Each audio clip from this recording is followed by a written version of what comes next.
এই ভিডিঅ'টো ক্লাছ 9ৰ ছাত্ৰ ছাত্ৰীসকলৰ কাৰণে প্ৰস্তুত কৰিছোঁ। ইয়াত মই তোমালোকৰ গণিতৰ পাঠ্যপুথিৰ অনুশীলনী 7.1ৰ বিষয়ে আলোচনা কৰিম। তেতিয়াহ'লে আহা আমি তোমালোকৰ গণিতৰ পাঠ্যপুথিৰ 7.1 অনুশীলনীৰ 6 নম্বৰ অংকটোলৈ আহোঁ। প্ৰথমতে তোমালোকে প্ৰশ্নটো ভালকৈ পঢ়ি চাবা। প্ৰশ্নটোত তোমালোকক কি দিয়া আছে, চিত্ৰ এটাও দিয়া আছে প্ৰশ্নটোৰ লগতে। তো ইয়াতে তোমালোকক দিছে AC আৰু AE বাহুটো সমান। তোমালোকে চিত্ৰত চাই লোৱা, এইটো হৈছে AC বাহু কাৰ সৈতে সমান, AE বাহুৰ সৈতে সমান। মই দুটা দাগ কাটি দিছোঁ, AC আৰু AE সেই দুডাল বাহু সমান। আৰু কি দিছে তোমালোকক, AB আৰু AD সমান। মই এটা দাগ কাটি দিছোঁ, AB আৰু AD এটা দাগ কটা এই বাহু দুডাল সমান। আৰু লগতে কি দিছে, এংগল BAD। তোমালোকে ধৰিব পাৰিছানে কোনটো BAD?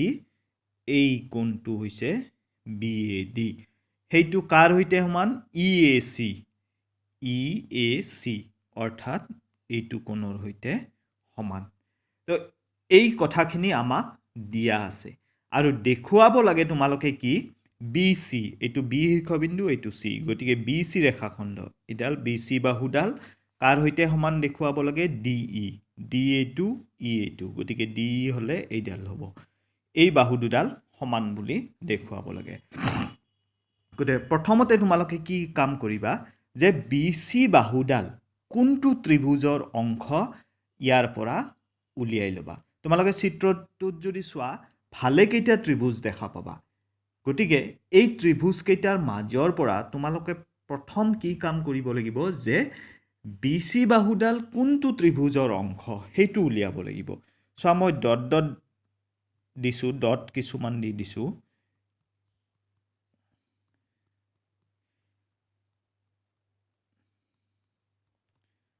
আচ্ছা, এতিয়া য'ত মই এই ডট দিছোঁ, ডট দিয়া ত্ৰিভুজটো এইটোৰ অংশ BC, হয়নে? BC বাহুডাল এই ডট দিয়া ত্ৰিভুজটোৰ অংশ। গতিকে আমি এই ত্ৰিভুজটো ল'ব লাগিব। আৰু এটা চোৱা, DE, এই DE বাহুডাল কোনটো ত্ৰিভুজৰ অংশ? ADE, এইটো মই একো চিন দিয়া নাই, ADE, এইখিনি নোহোৱা কৰি দিয়া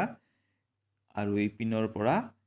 এইখিনি নোহোৱা কৰি দিয়া। এইখিনি আৰু এইখিনি যদি আমি থাকি দিওঁ, তেতিয়া যোনটো ত্ৰিভুজ ওলাই থাকে সেইটো হৈছে ADE। গতিকে এই দুটা ত্ৰিভুজ, ডট দিয়া ত্ৰিভুজটো আৰু মই থাকি পিনে যোনটো দেখুৱালোঁ ADE, এই দুটা ত্ৰিভুজ যদি আমি সৰ্বাংগ সম দেখুৱাব পাৰোঁ বা সৰ্বসম দেখুৱাব পাৰোঁ, তেতিয়াহ'লে CPCTৰ পৰা আমি ক'ব পাৰিম যে BC = DE। তেতিয়াহ'লে আহা আমি এই কামখিনি কৰোঁ। তেতিয়া এই কামখিনি কৰিব যোৱাৰ আগতে, অৰ্থাৎ ত্ৰিভুজ দুটা সৰ্বসম দেখুৱাৰ আগতে আমি প্ৰথমতে যোনটো কাম কৰিব লাগিব সেইটো চোৱা, ABC, এই কোণটো ABC কোণটো কোন হ'ব? মই দাগ দিম, চাবা ভালকৈ মন কৰিবা। এই কোণটো হৈছে ABC, এই কোণটো মই আকৌ এবাৰ দেখুৱাই দিছোঁ, এই কোণটো হৈছে ABC। সেই কোণটো আৰু কোনটো কোণ? DAE, এই কোণটো, এই দুটা কোণ আমি সমান দেখুৱাব লাগে। গতিকে আমি কি কৰিম, আমাক যে এংগল BAD = এংগল EAC, তাৰমানে এইখিনি লিখিলোঁ আমি। এইটোতো আমাক দিয়াই আছে, গতিকে তাৰ পৰা আমি গম পালোঁ, এই কথাখিনি দিয়া থকাৰ পৰা আমি এই কথাখিনি গম পালোঁ, দিয়া আছে। এতিয়া দুইটা কোণৰ লগতে আমি এই মাজৰ এই কোণটো, মই যে দাগ দিছোঁ চোৱা, অৰ্থাৎ DAC কোণটো, এই কোণটো দুই পিনে আমি যোগ কৰি দিম। আমি দুই পিনে একে কাম কৰিব পাৰোঁ আৰু দুই পিনে একে এটা এংগল, অৰ্থাৎ DAC কোণটো আমি উভয় পক্ষৰ লগত কি কৰিলোঁ যোগ কৰি দিলোঁ DAC এতিয়া তোমালোকে চিত্ৰটো লৈ চোৱা চিত্ৰটোত এই কোণটো আৰু এই কোণটো মিলি পিনে এই কোণটো হ'ব অৰ্থাৎ আমি ইয়াতে কি লিখিব পাৰোঁ এংগল BAC আৰু ঠিক তেনেকৈ এইটো কোণ আৰু এইটো কোণ মিলি পিনে এই কোণটো হ'ব অৰ্থাৎ এংগল DAE এইটো 1 নম্বৰ মাৰ্ক কৰিলোঁ এতিয়া আমি কি লিখিম ত্ৰিভুজ BAC অৰ্থাৎ এই ডট যোনটো দিছোঁ সেই ত্ৰিভুজটো আৰু ত্ৰিভুজ যোনটো মই ঢাকি পিনে তোমালোকক দেখুৱাইছিলোঁ সেই ত্ৰিভুজটো কি আছিল DAE ত্ৰিভুজ DAE এতিয়া BACত কি আছে AB বাহুডাল আছে চোৱা ডট থকা ত্ৰিভুজটোত AB বাহুডাল আছেনে এইডাল বাহু সমান DAE ত্ৰিভুজটোৰ এইডাল বাহু অৰ্থাৎ AD বাহুৰ সৈতে সমান কেনেকৈ গম পালা দিয়া আছে এই কথাখিনি তোমালোকক দিয়া আছে তাৰপিছত angle BAC equal to angle DAE কেনেকৈ গম পালা এই 1 নম্বৰৰ পৰা 1 নম্বৰত আমাৰ এই কথাখিনি আছে 1 নম্বৰ গতিকে 1ৰ পৰা আমি এই কথাখিনি গম পালোঁ নেক্সট তোমালোকে কি লিখিব পাৰা এই ডটেড ত্ৰিভুজটোত অৰ্থাৎ BAC ত্ৰিভুজটোত এই দুডাল যে দাগ কাটিছোঁ দুডাল দাগ দিয়া AC বাহু আছে কোন নালাগে AC বাহুডাল কোনটো বাহুৰ সৈতে সমান হ'ব DAE ত্ৰিভুজটোৰ এই বাহুৰ সৈতে এইডাল বাহুৰ সৈতে সমান হ'ব গতিকে এই লিখিলোঁ গতিকে এইটো আমাৰ কাৰণটো কি হ'ব কাৰণবিলাক ব্ৰেকেটত লিখি দিবা দিয়া আছে তো হৈ গ'ল তিনিটা জোৰা পাই গ'লোঁ তে এইটো প্ৰথম কি লৈছিলোঁ চোৱা চিৰিয়েলি চোৱা বস্তুটো কণ্টিনিউৱাছ হৈ হিচাপে কি হৈ আছে এইটো বাহু কোণ বাহু গতিকে আমাৰ চৰ্তটো কি হৈ যাব ত্ৰিভুজ BAC সৰ্বাংগ সম ত্ৰিভুজ DAE চৰ্তটো কি পালোঁ বাহু কোণ বাহু অৰ্থাৎ SAS বিধি মতে এই ত্ৰিভুজ দুটা সৰ্বাংগ সম হ'ল এতিয়া আমাক দেখুৱাব লাগে কি চিত্ৰটোত BC ইকুৱেল টু DE এতিয়া এই ত্ৰিভুজটোৰ BC এই চোৱা B first third DE first third এতেকে BC ইকুৱেল টু DE কি লিখিম কাৰণটো CPCT ফুল ফৰ্মটো মনত আছে কৰেস্পন্ডিং পাৰ্টছ অফ কনগ্ৰুৱেণ্ট ট্ৰাইংগলছ সৰ্বসম ত্ৰিভুজৰ অনুৰূপ অংশ তাৰমানে দুটা ত্ৰিভুজ যদি সৰ্বাংগ সম হয় সিহঁতৰ অনুৰূপ অংশবিলাক সমান হয় গতিকে আমি যোনটো দেখুৱাব লাগিছিল সেইটো পাই গ'লোঁ এতিয়া এইটো আমাৰ হ'ল 6 নম্বৰ অংকটো গতিকে এতিয়া আমি আগবাঢ়িম আমাৰ 7 নম্বৰ অংকটো কৰাৰ কাৰণে তেতিয়াহ'লে আহা আমি চাই লওঁ 7 নম্বৰ অংকটোত কি আছে এতিয়া 7 নম্বৰ অংকটোত তোমালোকৰ এইটো চিত্ৰ দিয়া আছে চিত্ৰটো চাই লোৱা তোমালোকে চিত্ৰটো ধুনীয়াকৈ চাই লোৱা এইটো তোমালোকৰ পাঠ্যপুথিতে দিয়া আছে আৰু ইয়াত কি কৈছে AB ৰেখাখণ্ড P মধ্যবিন্দু এই P টো এই যে AB ৰেখাখণ্ডডাল আছে A আৰু B এই ৰেখাখণ্ড AB ৰেখাখণ্ডৰ মাজত কি আছে P বিন্দুটো আছে গতিকে এইটো মধ্যবিন্দু তাৰপিছত এংগল BAD এই কোণটো কাৰ সৈতে সমান বুলি কৈছে ABE এই দুটা কোণ সমান বুলি কৈছে আৰু দিয়া আছে এটা কথা EPA এই কোণটো ইকুৱেল টু এংগল DPB এই কোণটোৰ সৈতে সমান এতিয়া তোমালোকে কি দেখুৱাব লাগে ইয়াতে DAP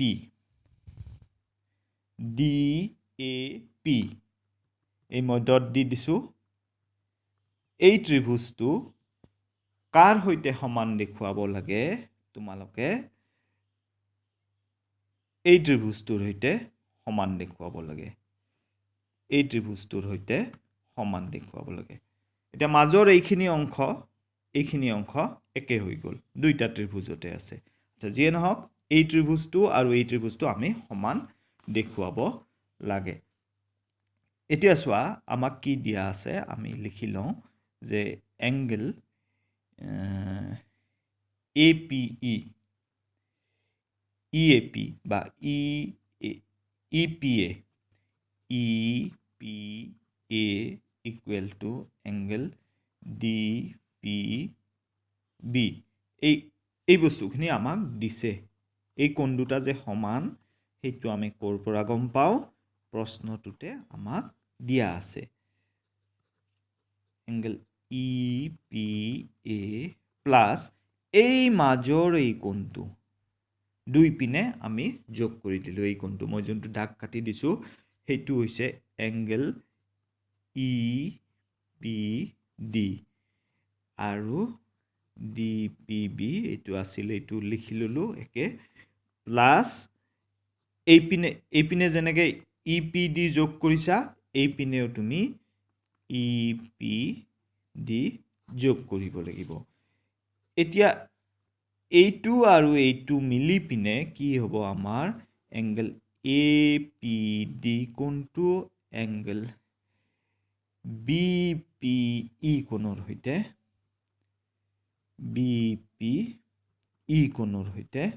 সমান এইটো আমি 1 নম্বৰ মাৰ্ক কৰিলো তাৰ মানে আমি কি এই কোণটো ইকুৱেল টু এই কোণটো বুজি পাইছা নাই এইটো কোণ সমান এইটো কোণ এইটো দেখুৱালো এতিয়া আমি কি কৰিম এতিয়া ত্ৰিভুজ DP8 এইটো আমাৰ 1 নম্বৰটো দিছে হা ৰোমান 1 দুটা ভাগ কৰি দিছে আৰু ত্ৰিভুজ আনটো ত্ৰিভুজ কৈছে EBP এই দুটা ত্ৰিভুজত আমাৰ কি হ'ব এংগল DAP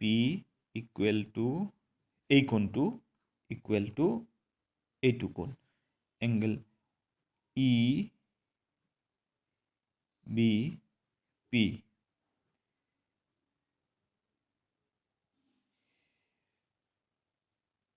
এইটো আমাৰ EPA আচ্ছা EPA নহয় BAD আচ্ছা GA2 angle BAD equal to angle ABE এইটোৰ পৰা ABE কোনটো ABE এইটো কোণ নকৈ পিনে ইয়াক আমি EBP বুলিও নামাকৰণ কৰিব পাৰো EBP তো এইটো নাম কিয় দিলো কাৰণ ত্ৰিভুজটো এইটো লৈছো হা ত্ৰিভুজত EBP গতিকে এইটো আৰু এইটো কোণ একে কোণে বুজাইছে তেনেকৈ এইটো আৰু এইটো কোণ বেলেগ নহয় একে কোণে গতিকে এইটো সমান অৰ্থাৎ আমাক এই কথাখিনি দিয়া আছে তাৰপিছত নেক্সট আমি কি লিখিব পাৰো যে AP ইকুৱেল টু BP কিয় যিহেতু আমাক P বিন্দুটো ABৰ কি বুলি কৈছে ABৰ মধ্যবিন্দু দিয়া আছে অৰ্থাৎ P বিন্দুটো ABৰ মাজত আছে গতিকে ইয়াক দুটা সমান খণ্ডত ভাগ কৰিছে গতিকে এই কথাখিনি লিখিলো তাৰপিছত angle APD equal to angle BPE এইটো ক'ত পালো 1 পৰা পালো 1 পৰা এইখিনি আমি আগতীয়াকৈ উলিয়াই ৰাখিছোঁ এতেকে angle DPA equal to angle নহয় ট্ৰাইংগল ত্ৰিভুজ এইটো ইকুৱেল টু ত্ৰিভুজ EBP কি শৰ্ত মতে সেইটো লিখি দিব লাগিব শৰ্তটো যে কোণ বাহু কোণ বিধিমতে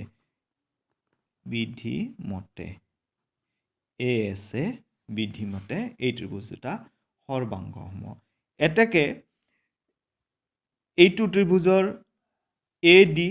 3 নম্বৰ আৰু 1 নম্বৰ AD বাহুটো এইটো ত্ৰিভুজৰ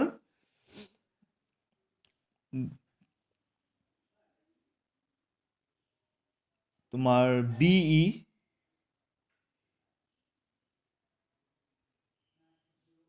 EBP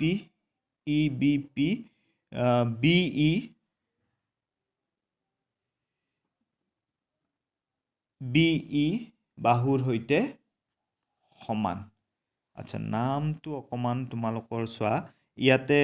1 আৰু 3 লিখিলো মই তে ইয়াত 1 আৰু 3 আহা নাই অৰ্থাৎ নামটো আমাৰ দিওতে অলপমান গণ্ডগোল হৈছে তোমালোকে নামটো ইয়াতে চেঞ্জ কৰি দিয়া কেনেকে চেঞ্জ কৰিবা DPA EPB এইটো দিয়া EPB কৰি দিয়া দেখিছা এইটো EPB তেতিয়ালে EPB তেতিয়াহে অনুৰূপ অংশবিলাক উলিয়াব পাৰিবা গতিকে তোমালোকে ইয়াতে কি হ'ল AD ইকুৱেল টু B আৰু ইয়াত কাৰণটো কি লিখিবা CPCD গতিকে অনুৰূপ অংশবিলাকৰ ক্ৰমটো শুদ্ধকে লিখিব লাগিব চোৱা ইয়াতে যেতিয়া আমাৰ শুদ্ধ হোৱা নাছিল তেতিয়া ইয়াতে গণ্ডগোল হৈ গৈছে না অনুৰূপ অংশবিলাক উলিয়াতে তেতিয়া প্ৰবলেম পাব পৰা গতিকে এনেকে উলিয়ালে তোমালোকে এইটো কৰিব পাৰিবা ঠিক আছে মই ইয়াতে শেষ কৰিলো এই ভিডিঅটো